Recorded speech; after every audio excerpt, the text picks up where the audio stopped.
তুমি বলে গুড়ির ব্যবসা করে চিনি দাও বলে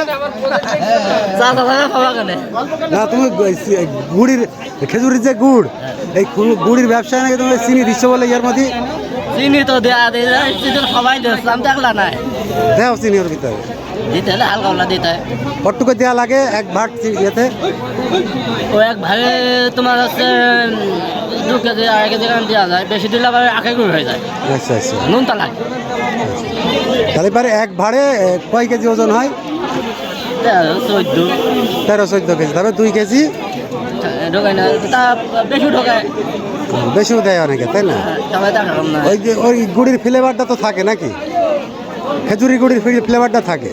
গুড় যে একটা ঢাক আছে, ঢাকটা থাকে না তো, নুনটা লাগে। আচ্ছা আচ্ছা, আগে তো কেন নুন তাহলে একদম অরিজিনাল গুড় পাওয়া যায় না।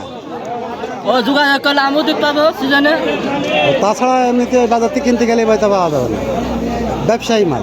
ব্যবসা মাত্র তোমার শতকরা 10%। গাছ তোলো কয়টা করে? 50টা 60টা। 50টা। কতটা সপ্তাহে কটা করে ইয়ে হয়? ও দুটো করে ভাড়া হয়, তাহলে তো লস। 4টে, তাহলে 4টে-5টা হলে তো এটা লস সপ্তাহে যদি হয়। তাহলে চিনি দিয়ে একটু বেশি করতে হয়, তাই তো? তাহলে চিনি দিয়ে কয় ভাড় করো? ও 5টা-6টা হয়ে যায়। 5টা-6টা হয়ে যায়, তাহলে 5টা-6টা 10টা সপ্তাহে 50 টাকা আছে। বাহ, যাক, তুমি অনেক সরল সোজা মানুষ, এরকম গল্প কেউ করবে না, ব্যবসার কেউ ক্ষতি করবে না। অনেক ধন্যবাদ, ভালো থেকো, সুস্থ থেকো, ঠিক আছে। SBD 24 সত্য প্রকাশে প্রতিশ্রুতিবদ্ধ। চ্যানেলটি সাবস্ক্রাইব করুন।